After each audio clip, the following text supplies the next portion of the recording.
En alguna ocasión, hermanos, yo escuché esta historia y yo no estoy seguro, estoy casi seguro que la historia no es real, pero es una historia bastante interesante. Se cuenta que había una iglesia que tenía, se reunía en un lugar, el lugar que tenía adoración, quedaba al lado de un bar. Y siempre había conflicto porque cada vez que la iglesia quería reunirse, este bar funcionaba y siempre le generaba interferencia. Mientras unos buscaban adorar al Señor, los otros buscaban desenfrenarse por medio de las cosas que se hacen en un bar. Y la iglesia siempre, a la cabeza con su pastor, rogaba al Señor para que esa situación pudiera cambiar. Cierto día se incendia el bar. Y el hombre del bar viene y se reúne con el pastor y le dice: usted es el culpable de que mi bar se incendió. Señor, pero yo no he encendido nada. Yo no preparé ningún fuego ni hice nada. No, no, no, no. Porque usted le estuvo orando a Dios para que pasara algo. Y aquí se está. Se me incendió el bar. Entonces el pastor le dice: no, no, no, usted no me puede a mí acusar de eso. Eso no es cierto. Y tanto fue la discusión que tuvieron que fueron ante un juez. Y en el juzgado presentaba el hombre dueño del bar la moción y decía: este hombre es el culpable, miren lo que hizo. Puso a orar a toda una congregación para que algo sucediera y se me incendió el bar. Y por el otro lado el pastor alegaba diciendo: no, pero yo no he pedido para que eso ocurra. Y esta fue la declaración que terminó diciendo el juez. Estamos ante un caso excepcional. Un dueño de un bar que cree en Dios versus un pastor que no cree en Dios. Mis hermanos, esta historia se ve de esa manera, una historia graciosa. Es una historia donde nosotros encontramos una dinámica interesante que vale la pena destacar en cuanto a lo que tiene que ver con un juicio. Aquí vemos un asunto legal a solucionar y es el incendio del bar. ¿Quién ocasionó el incendio del bar? Encontramos a un acusado que es Dios y el pastor, porque de paso está acusando a Dios, este hombre dueño del bar, y vemos al acusador que es el dueño del bar. Nos encontramos con un juez a quien se les presentan las pruebas, pero hace falta algo, porque el juez solamente dio un veredicto. Hace falta que el juez dé un veredicto, él solamente dio una declaración de algo que le pareció curioso del caso que tenía ante sus manos. Un juez, mis hermanos, tiene la facultad de hacer eso ante todo caso que se le presenta. Un juez se le presentan causas, casos, y él debe determinar con justicia lo que es mejor para las partes implicadas en cada situación. Pero todo juez que debe emitir juicios debe hacer juicios con total imparcialidad. No debe darle lugar a alguien porque simplemente le parezca. Debe hacerlo con total imparcialidad. En estos días se conoce la noticia de que a un candidato presidencial en los Estados Unidos le están saliendo un montón de cosas. Y resulta que dentro de las cosas que hicieron es que prepararon solamente una ley para poder juzgar a esa persona. Hicieron una ley especial para juzgar a esa persona y tan pronto pudieron juzgarlo, la ley la quitaron. Para que el hombre entrara bajo una vigencia de aplicarle una ley y luego quitaron la ley para que más nadie entrara. Son cosas que no son parciales, porque la justicia debe aplicarse con imparcialidad. En el mundo caído en el que vivimos, no tenemos la posibilidad de encontrar siempre un juez que sea justo todo el tiempo. No tenemos eso, mis hermanos. En el mundo caído en el que vivimos existen buenos jueces cuyos criterios buscan ser justos con todos, pero solo Dios es un juez completamente justo. Es el Señor quien juzga justamente cada situación en esta vida. Por tanto, es a Él a quien nosotros deberíamos presentar siempre toda causa en nuestras vidas. Jeremías, el profeta de Dios en este libro, experimentó una situación lamentable. Recordarán ustedes en el capítulo 11, si no luego lo leen en casa, hoy vamos a ver el 12, que él presenta, el Señor le revela que las personas quieren atacarle, que quieren acabar con su vida, y no son cualquiera, sino los más cercanos a él, los de su propia tierra, los de Anatot, la tierra de donde es él. Y entonces este hombre presenta delante del Señor con su propia vida el ejemplo de la conspiración que han planeado los demás para enfrentarse al Señor.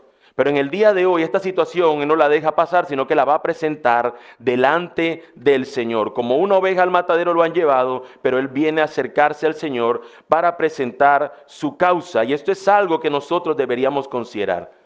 Y los invito a que lo consideremos a través de las siguientes preguntas. ¿A quién tú presentas tu causa? ¿Quién escucha tu causa? Tus angustias, tus adversidades, tus situaciones, ¿ante qué juez son presentadas? O tal vez eres de los que dice que no tiene lugar hacer estas cosas delante de este supuesto juez del universo, porque ¿cómo podría él responder ante las situaciones diarias de todos los habitantes de este mundo? ¿Acaso puede Dios estar en todos los asuntos y todo lo puede tener al tanto? ¿Tiene Él el conocimiento absoluto de todas las cosas? ¿O será que Dios está en su sofá celestial descansando desde aquel séptimo día cuando creó al hombre? ¿O a Dios le alcanzará el tiempo para estar pendiente de mí? Muchas de estas preguntas no las hacemos así. Nos daría terror hacérnoslas. Pero a veces en la práctica pensamos, Dios está ocupado en otro asunto. Él no se mete en esto, yo decido. Busco otro juez que juzgue mi causa. A todas estas preguntas busco responderlas con el siguiente argumento que desarrollaré en mi sermón. Dios es un juez justo y verdadero y ejecuta sus juicios con imparcialidad. Dios es un juez justo y es verdadero. Y todos sus juicios, todo lo que Él hace, lo hace con imparcialidad. Él no recibiría un soborno. Este juez justo nunca vería a uno con mayor lástima y diría, ay, es que este me puso carita, como la del gatico de aquella caricatura. Voy a tener consideración con él y le voy a dar un beneficio mayor, porque es que este me miró con cara de feo. Dios no puede ser burlado. Dios no puede ser engañado. A Dios no podemos comprarlo. Dios no es un juez como cualquier otra. Nuestras causas Él las juzga con imparcialidad. Por eso deberíamos acudir a Él. Toda causa que se presente ante este Dios, Él las tratará de esa misma manera. Y en este sermón, como bien señala su título, tendremos 3 causas que serán presentadas delante de un juez que es justo. La primera de las causas, la he señalado, es la del profeta. La segunda causa es la del pueblo de Dios. Y la tercera causa es la de los vecinos del pueblo de Dios. Veamos entonces esta primera causa, la del profeta. Causa número 1, cuando todo parece injusto. Jeremías 12, del 1 al 6, lo leeremos en un rato. Mis hermanos, ¿cuántas veces ustedes han escuchado o incluso han dicho, la vida es injusta? Tal cual como muchos lo dijeron. Como el susurro se sonó. La vida es injusta. Es una expresión que frecuentemente se dice. Y detrás de esta expresión se esconde una queja contra algo o contra alguien. Nunca es diciendo, ay, la vida es injusta, con una confianza. La vida es injusta con queja, con deseo o con sentimiento de queja o contra alguien o contra algo. Por ejemplo, qué injusta es la vida. Si yo tuviera ese pelo, me lo dejara largo. Cosa simple. Qué injusta es la vida. Si yo tuviera ese carro, yo sí llevara a los hermanos a su casa. Qué injusta es la vida. Yo la plata solo la quiero para pagar deudas, no como aquel que la despilfarra. Qué injusta es la vida. Esa niña pequeña la asesinaron, mientras que los malos están en las calles haciendo daño. Lo que no somos conscientes cuando pronunciamos esto, cuando lo que decimos esto, lo que está comunicando es, Dios, ¿por qué no me diste ese pelo? Tú eres el culpable, porque me diste este pelo. Dios, ¿por qué no ves lo bueno que soy y me das ese carro? Dios, no aguanta ser pobre siempre, quiero plata ahora. Si yo fuera Dios, solo morirían los que hacen lo malo. Qué malo es Dios. Detrás de esa falsa búsqueda de justicia en la vida se esconde una frustración por lo que queremos tener o que pensamos que es mejor que suceda. Y no nos damos cuenta que estamos queriendo poner a Dios en el banquillo de los acusados. Y peor aún, lo declaramos culpable de negligencia. Cuando actuamos de esta manera le decimos, tú estás aquí en el acusado y tú eres culpable porque has sido negligente en no tomar el control de esta situación. De repente Dios deja de ser el juez. Y queremos nosotros convertirnos en los jueces de Dios, poniéndolo en el lugar de los acusados. Y esto es lo que le sucede a Jeremías aquí. Su situación lo lleva a pensar que la vida es injusta y entonces dice, ¿a dónde más voy a ir? Ante el Señor, cierto. Pero miren cómo se va a presentar el profeta, el que hemos visto ser sólido en su declaración ante lo que le va a suceder al pueblo. Notemos los versículos iniciales. Dice, Capítulo 12, versículo 1. Justo eres tú, oh Señor. Ahí está el juez justo. Justo eres tú, oh Señor, cuando a ti presento mi causa. En verdad, asuntos de justicia voy a discutir contigo. ¿Usted está notando la presentación del profeta? La gran osadía. Señor, vamos a sentarnos tú y yo aquí. Vamos a tomarnos un café. Vamos a discutir esto, en serio. Entonces, ¿cómo es posible esto, Señor? Hermano, yo creo que usted no es ajeno a lo que yo estoy diciendo de que eso no le pasa a alguien, a otra persona. Eso le ha pasado a usted. Que se ha visto usted, pongamos una actividad cotidiana, allí lavando los platos, refunfuñando. ¿Cómo es posible? Un día más y no me invitó a comer. Dios, a veces creo que decimos eso. Dios, ¿por qué me diste este marido? Dice la esposa, ¿por qué no me diste el otro? Que ese sí tiene para llevarlo todos los domingos a comer. Hermano, nosotros usualmente nos ponemos en el lugar del juez de Dios.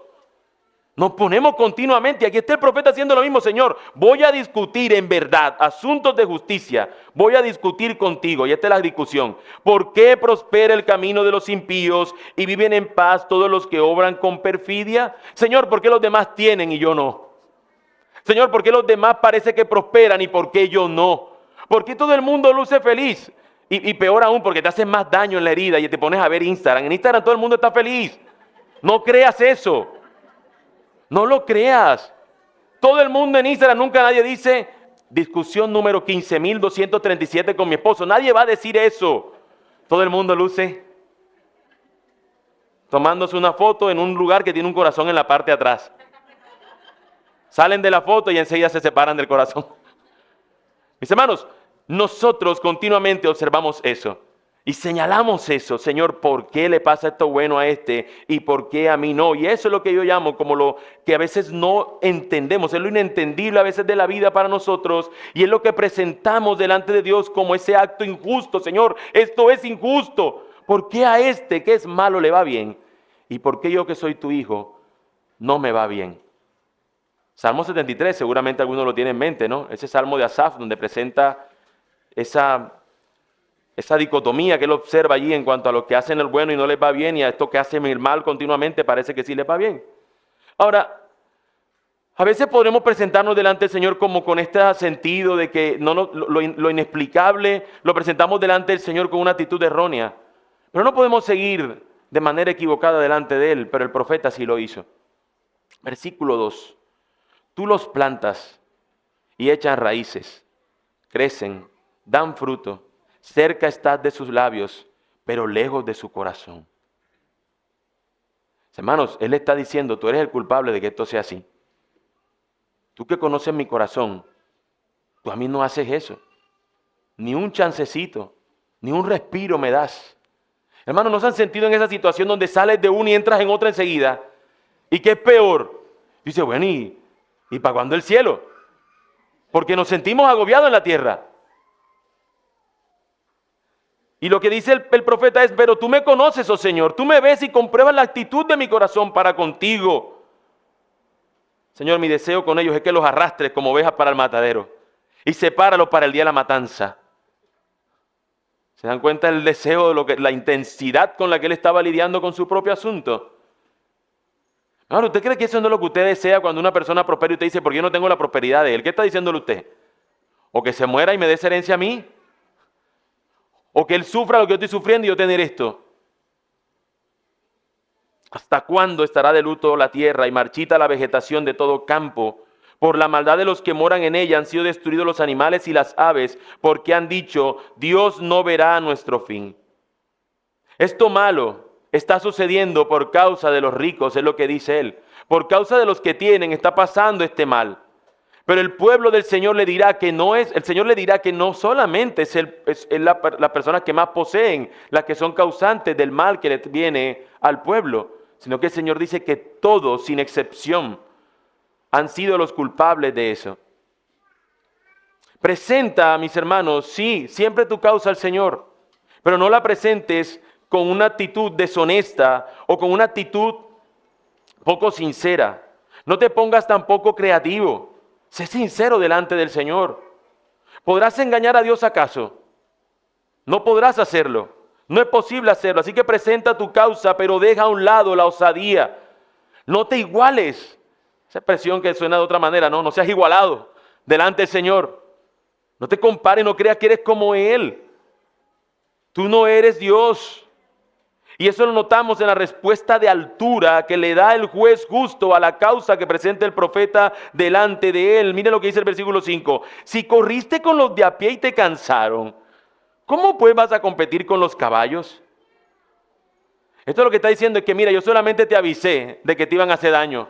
Y mira cómo te volviste. Ahora, ¿qué vas a hacer cuando realmente tengas que correr con algo más duro?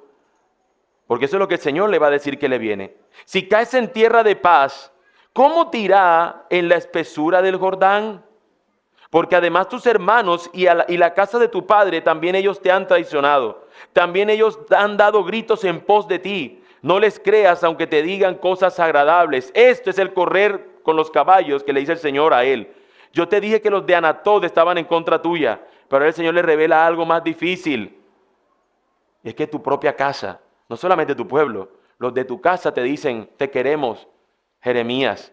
Pero tan pronto se iba, cuando estaba en pos de ellos, estaba detrás, dándole la espalda, anhelaban, deseaban acabar con el profeta, los de su propia casa. Si nos damos cuenta, el trato de Dios con él, a pesar de la osadía, es un trato misericordioso. Es un trato amoroso con el profeta. No podemos pensar que este juez pueda ser burlado. Él conoce aún lo más secreto de nosotros e incluso nuestros miedos. Este correr con los caballos en el profeta era algo mayor que le podría venir. Y sin embargo el Señor está allí. Y no invita al profeta a que presente su causa con osadía, sino al contrario, que su causa tenga un justo sentido del por qué se presenta delante del Señor. ¿Has visto esos niños que cuando hacen algo malo se empiezan a justificar? ¿Usted por qué no completó la tarea? Si la maestra escribió todo en el tablero, ¿por qué no lo completó? Porque tú te quedaste con el sacapunta ayer y no pudo escribir más porque se le acabó la punta al lápiz. O sea, él no podía prestar un sacapunta a otro compañero. Pero esa es la excusa que a veces pone el niño. Y decimos, sí, los niños son así. Pero es que los grandes también somos así. Los adultos somos de la misma manera. La excusa que las semanas anteriores la gente ponía cuando llegaba tarde a un lugar era, vieras cómo estaba la 44. El carnaval la tenía taponada por todos lados. ¿Sabe cuál es la excusa ahora? Chare está tapando huecos. No, mi hermano, acéptelo. Llegué tarde porque no fui responsable y ya. No es que ya que no importa, sino que acepte la cosa y dígala como son. No le eche la culpa a Char, ni al carnaval. Asuma su responsabilidad, pero a veces delante del Señor presentamos, Señor, esto es causa de ti, porque mira lo rico lo que tú haces. Si tú, Señor, me dieras a mí dinero, yo no andaría amargado. La culpa tuya es, Señor, porque yo no tengo plata. Al Señor no lo podemos engañar. No podemos conmoverlo con falsedad ni con caritas tristes. Presenta tu causa aun cuando esta sea la más difícil, pero hazlo con sinceridad. Ya que ante esa vida que ves como injusta, solo Él es justo. Aunque tú estés viendo que todo lo que estás viviendo es injusto, a tu parecer, delante de todo este mundo, solamente Él es el único justo.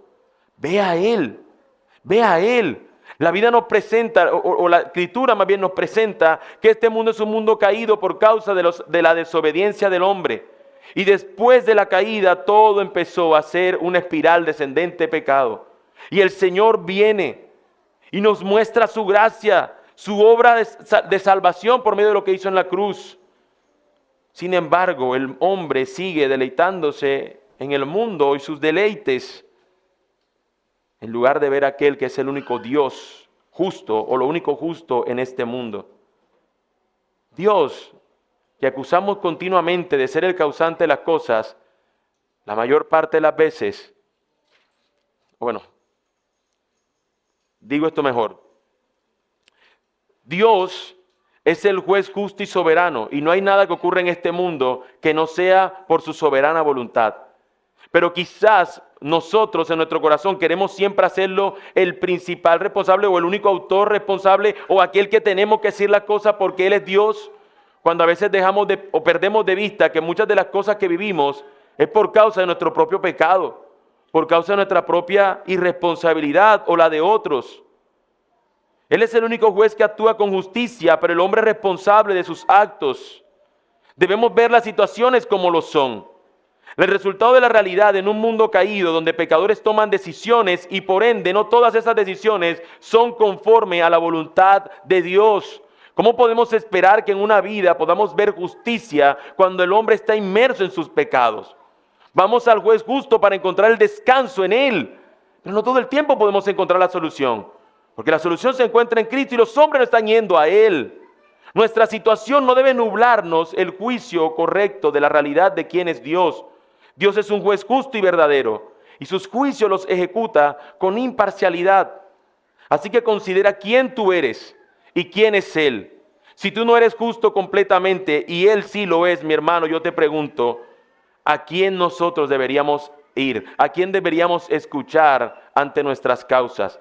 ¿Al juez justo o a nuestros corazones que no lo son? Él está por ti en esta situación, pero a veces te confundes y piensas que está haciendo una obra.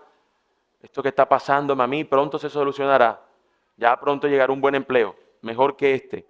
Bueno, lo que Dios está haciendo es formando la imagen de su Hijo en ti, a través de todo lo que estás viviendo. Como dijo un predicador escocés acerca de Jeremías, él necesitaba estar preparado, no mimado. Él no necesitaba pechiche. El profeta necesitaba estar preparado para lo que le venía. Y muchas veces nuestros asuntos tienen que ver con eso, con el propósito que Dios tiene con nuestras vidas. Todo el tiempo Dios está haciendo eso. La obra que comenzó en nosotros la perfeccionará hasta el final. Y todo lo que vimos en el camino es pieza clave para eso, producir el Señor en nuestras vidas. Dios no le respondió, si se dan cuenta, a la pregunta a Jeremías en ningún momento: Señor, ¿por qué los ricos son así? ¿Por qué siempre tienen cosas y por qué yo no? ¿Dios le respondió algo? No le respondió nada. Es como cuando el apóstol Pablo le pregunta al Señor: Señor, mira, ¿hasta cuándo este aguijón? Y el Señor le dice: bástate mi gracia. Eso es todo lo que tú necesitas. Saber que Dios tiene gracia para contigo. Hoy lo cantábamos. ¿Qué hacemos para vivir en medio de este mundo de adversidad? Vivir es Cristo, morir es ganancia, pero hablamos de vivir en la gracia. Dame tu gracia para ver que vivir es Cristo. Dios está haciendo la imagen de su Hijo en nosotros por medio de las circunstancias. Señala un comentarista, como la mayoría de nosotros cuando sufrimos, Jeremías estaba preguntando: ¿cómo puedo salir de esto? Pero él debería haber estado preguntando: ¿qué puede salir de esto? Los siervos de Dios no viven con las explicaciones, viven por promesas. Comprender las explicaciones puede satisfacer nuestra curiosidad y hacernos personas más inteligentes, pero apoderarse de las promesas de Dios construirá nuestro carácter y nos hará mejores servidores. Señor, en medio de mi aflicción, trae gloria a tu nombre. Dame tu gracia para ver que el vivir es Cristo. Bendito sea el nombre del Señor en todo tiempo. Se haga su perfecta voluntad. Presenta entonces tu causa ante el Señor. Hazlo con sinceridad y determinación y confía en ese buen juicio del justo juez. No considerarlo a Él tiene consecuencias y son las que vamos a ver a continuación en la causa del pueblo del Señor. Causa número 2, cuando hay desolación. Jeremías 12, del 7 al 13. La primera causa vimos que fue básicamente una tentativa de homicidio y se presenta ante el Señor. Esta siguiente nos va a presentar un abandono. Dios va a abandonar a alguien.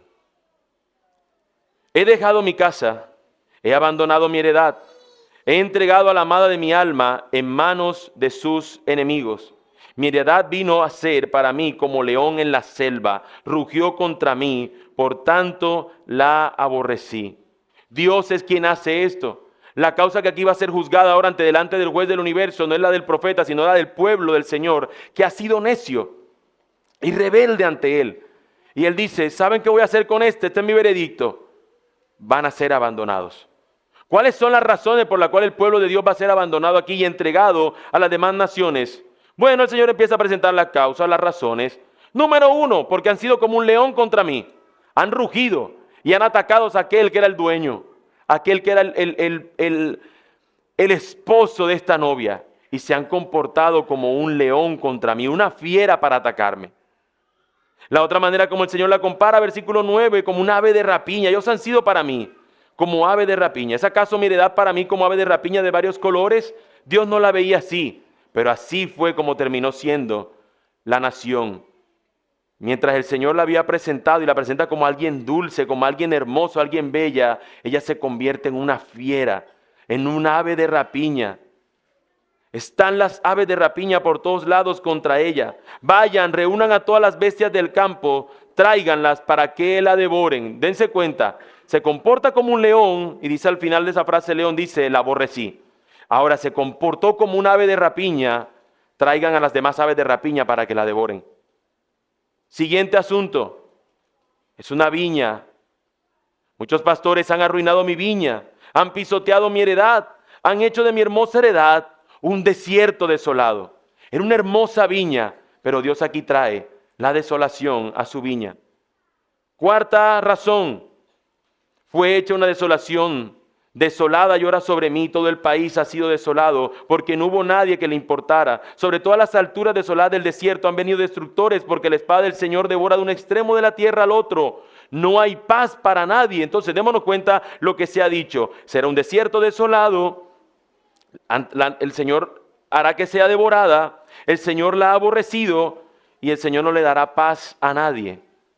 En resumen, todos estos ejemplos se resumen en la última frase, cuando el Señor habla de que son como una siembra y una cosecha.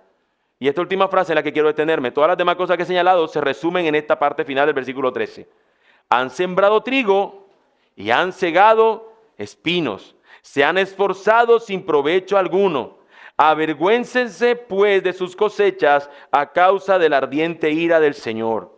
Lo que van a recibir, la ira del Señor. ¿Por qué razón? Porque dijeron haber sembrado trigo, pero realmente lo que cosecharon fueron espinos. El fruto que dio la nación, en lugar de ser aquello que el Señor había plantado en ellos, fue un fruto totalmente contrario. Dios hizo de ellos una nación. Y cuando los puso en el lugar que los puso para que ellos dieran un fruto de justicia, de honra y gloria al nombre del Señor, ellos hicieron todo lo contrario.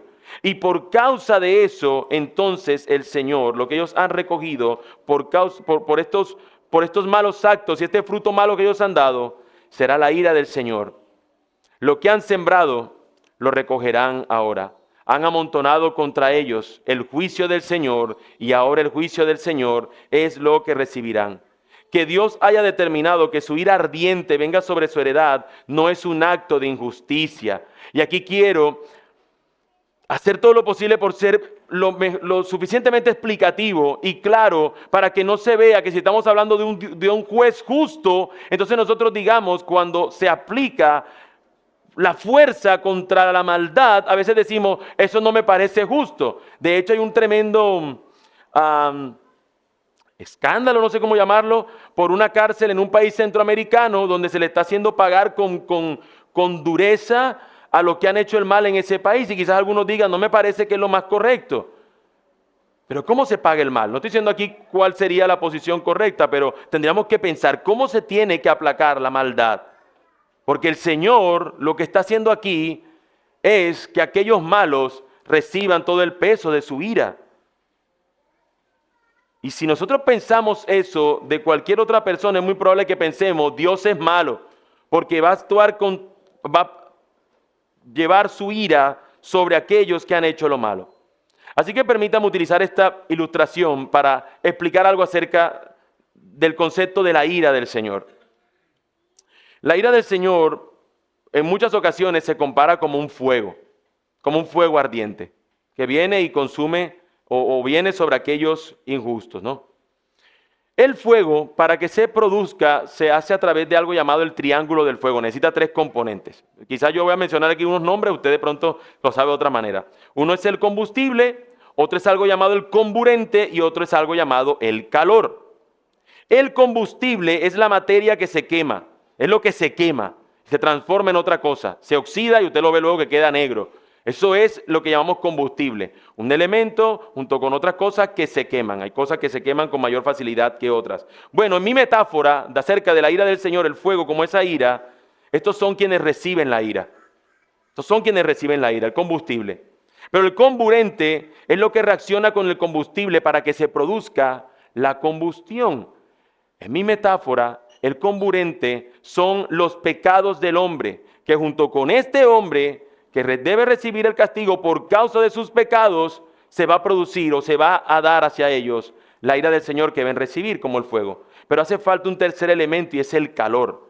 Se puede tener algo que se inflame, se puede tener algo que dé toda la condición para que se queme algo, pero mientras no haya el suficiente calor o no se produzca una ignición, una llama, una chispa que genere ese fuego no va a aparecer. Ahora entonces tenemos un pueblo pecador, el combustible, tenemos sus pecados, el comburente, y hace falta que venga la ira del Señor.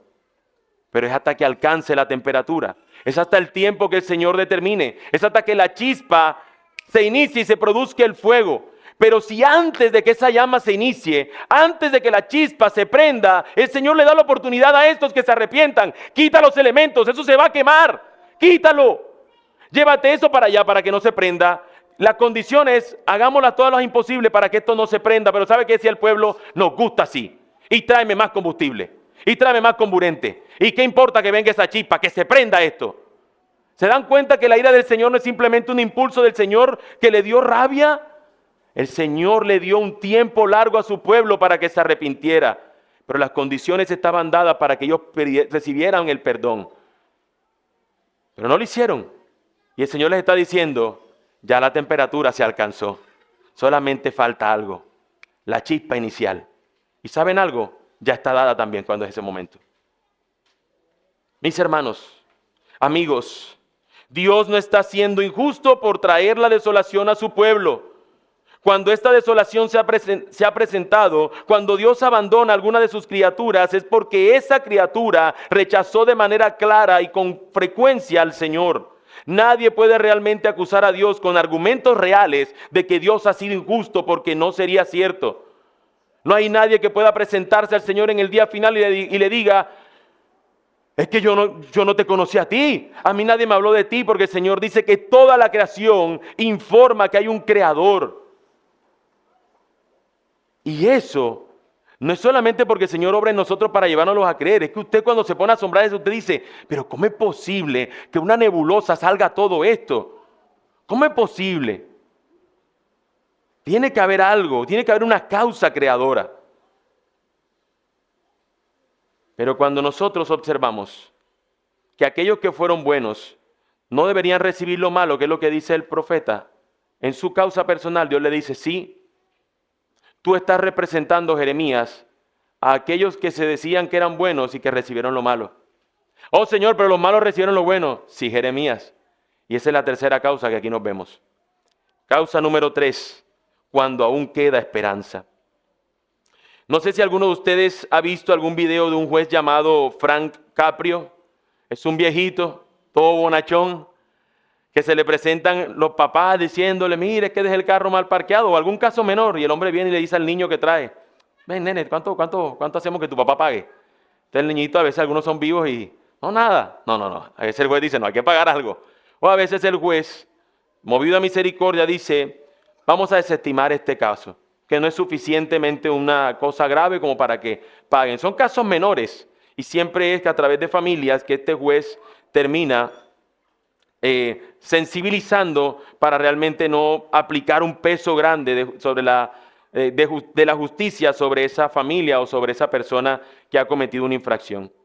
Estas son personas, las de esta historia con Frank Caprio, que cometen una infracción y deben pagar por ellas. Ese juez las analiza y determina el monto que tienen que pagar.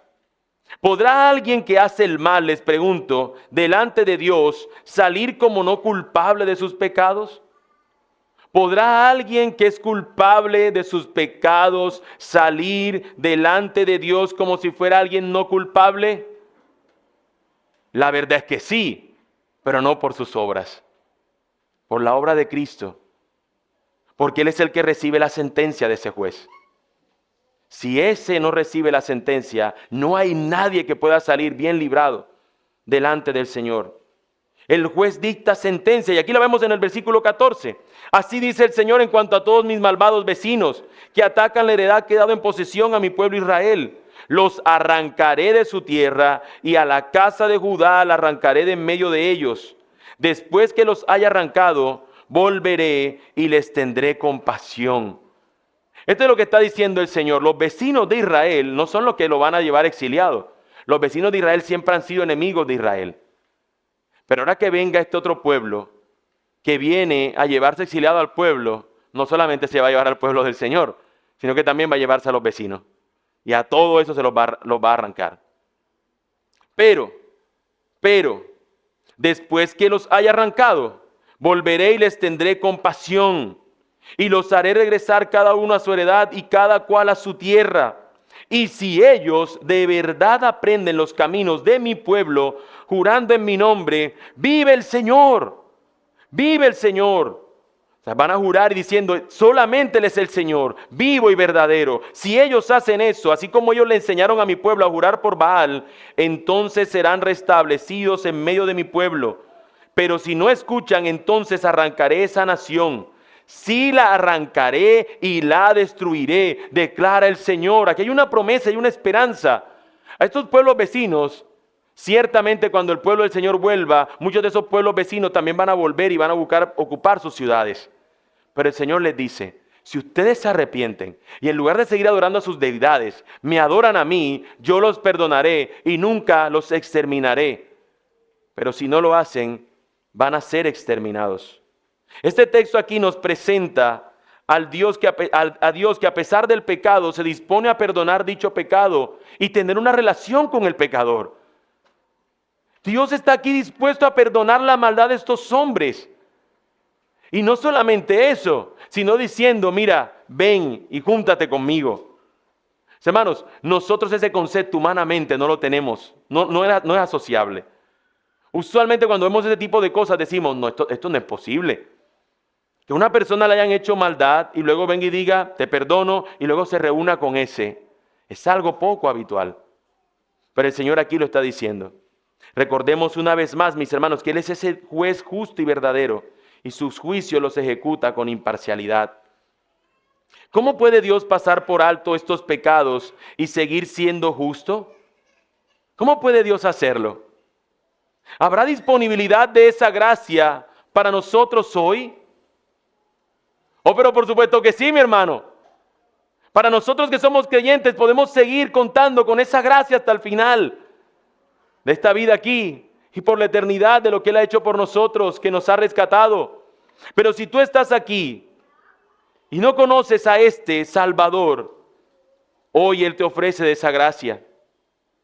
La justicia de Dios fue cubierta por la obra de Cristo. Todo juez demanda para el cumplimiento de la justicia que tenga que pagarse. Y a veces decimos, bueno, y cuando una persona no tiene culpa, ¿tiene que pagar? Por supuesto que no. Pero la realidad es que nosotros delante de Dios todos somos culpables. Y ese es el punto. No importa quién seas tú aquí, todos somos culpables. La diferencia es que estos que eran culpables y han creído en Cristo, sus pecados le han sido perdonados. Pero ¿qué contigo? ¿Has rendido tu vida solamente ante aquel que puede perdonarte y librarte del justo juicio de este juez justo? El Evangelio nos presenta esa realidad. El hombre peca y por causa de sus actos merece el peso de la ira del Señor sobre ellos, sobre esa persona, sobre todos los pecadores. Pero Cristo descendió y cuando lo hace, toma y se encarna y en esta forma, en esta encarnación como hombre, vive la vida recta que los hombres teníamos que vivir.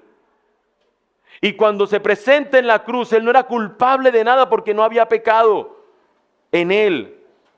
Pero allí en la cruz, Él recibe la ira del Señor como castigo por los pecados, pero no de Él, sino de aquellos por los cuales Él estaba allí, yendo a la cruz a morir. Y esa oferta de Él haber entregado su vida en la cruz por los pecadores, aquellos que creen en Él, aquellos que ven a Él y que encuentran en Él este Salvador, estos reciben el perdón de sus pecados. ¿Cómo puede Dios seguir siendo justo si yo siendo un pecador, ahora estoy con Él? Porque en Cristo fueron pagados mis pecados. Y si tú vienes a Él, y si tú confías en su obra, en lugar de ira y desolación, recibirás perdón y esperanza. Y esto es algo supremamente glorioso. Porque la Escritura nos dice en el tiempo final, porque alguno dirá, bueno, pero eso ya pasó el tiempo de Jeremías. Bueno, aquí dice algo que no ha ocurrido aún. Apocalipsis 20, versículos del 11 al 15. Y vi un gran trono blanco, y al que estaba sentado en él, de cuya presencia huyeron la tierra y el cielo, y no se halló lugar para ellos. Y vi a los muertos, grandes y pequeños, de pie delante del trono.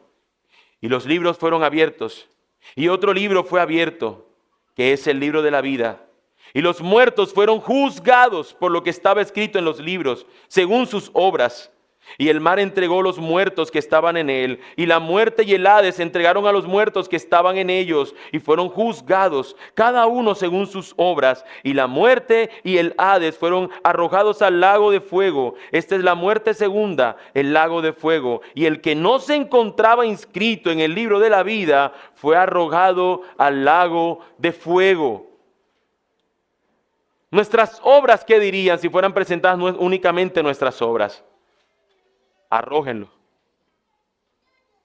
Pero las obras que son presentadas en aquellos que han creído en el Señor no son las suyas, sino las de Él. Y entonces, estos están escritos en otro libro, en el libro de la vida, y gozarán de esa vida eterna. ¿Cuál es tu condición hoy? Ven a Jesús. Ven a Jesús, clama por el perdón, por tus pecados, arrepiéntete y confía en Él de todo corazón. Porque usualmente nosotros, y quizás tú no te has dado cuenta, o todo lo que estamos acá a veces no nos damos cuenta, como dije al principio, de que todo el tiempo juzgamos a Dios y lo hacemos culpable. Hace más de 100 años, el 16 de enero de 1918 se celebró el juicio del Estado soviético contra Dios. En el banquillo de los acusados se colocó una Biblia. Los fiscales ofrecieron una gran cantidad de pruebas basadas en testimonios históricos. Dios tenía unos defensores designados por el Estado soviético que pedían la absolución del reo, es decir, la absolución de Dios. Absuelvan a Dios. ¿Cuáles eran las cosas? Decían los defensores, es que él sufre demencia y trastornos psíquicos. Por tanto, no era responsable de lo que hacía. En unas horas el tribunal declaró finalmente culpable a Dios de los delitos que había sido acusado. Había sido acusado de genocidio y crímenes contra la humanidad. Así que se proclamó la sentencia. Dios debía morir fusilado. Esto es cierto, yo no me estoy inventando nada. Sin posibilidad de interponer ningún tipo de recurso ni establecer el más mínimo aplazamiento. Ya está juzgado y tiene que ser sentenciado a la muerte, morir fusilado. Para realizar el cumplimiento de la sentencia, se dispararon 5 ráfagas de ametralladora hacia el cielo. No sé cómo yo pretendía que le llegara a Dios alguna de ellas. Hermanos, esto suena ridículo, tonto y absurdo, pero lo hacemos todo el tiempo. El punto es que lo hacemos todo el tiempo. ¿Recuerdan cuando veíamos semanas atrás el asesinato de la verdad? Es una manera de asesinar a aquel que proclama la verdad o que nos llama a proclamar la verdad. Eso es un juicio y suena ridículo, pero lo hacemos todo el tiempo. Dios siendo el juez aquí fue juzgado y muchas veces nosotros, sabiendo que Él es el juez, también lo juzgamos, aunque no con tanto dramatismo. Los individuos continuamente intentan aniquilar a Dios y su verdad para darle lugar a sus propios juicios por encima de los del Señor. Entonces, el individualismo y la entronización de la subjetividad se convierten en los jueces del hombre de hoy. Esto lleva a que el concepto de justicia termine siendo definido por lo que opina cada quien. A mí me parece, yo siento que cada uno argumenta que tiene la razón y de esa forma entonces cree que tiene la justicia en sus propias manos, pero solamente hay una verdad absoluta, solamente hay una verdad que debe prevalecer y la verdad es la que tiene este juez justo. Hoy vimos 3 causas y en cada una de ellas, ¿qué prevaleció? El justo juicio del Señor. Si por el profeta hubiese sido, mata a los malos, dame a mí esas cosas que ellos tenían. Si por el pueblo hubiese sido, hubiese dicho, queremos seguir en el deleite en el pecado, pero no queremos que tú nos hagas nada malo. Y si hubiese sido por el pueblo, los vecinos habrían dicho, no te queremos a ti como Dios, queremos este Dios que hemos creado con nuestras propias manos. Pero aquí se hace lo que el juez justo determina. ¿Cuántas causas los hombres presenten ante Dios, sean de clamor o de rechazo? El juez del universo conoce todas estas causas y tiene soberanamente la sentencia de cada una de esas causas. Él es el único Dios juez justo y verdadero y ejecuta sus juicios con esa imparcialidad. Si hoy estás seguro que Él es ese juez justo, entonces presenta tu causa. ¿Cuál es tu causa? ¿Cuál es esa cosa que hoy te está llevando a que tú pongas a Dios en el banquillo de los acusados? ¿Qué es eso por lo cual tú estás perdiendo de vista al juez justo? ¿Qué es eso que te está llevando a ti a considerarlo? Dios, no me gusta esto.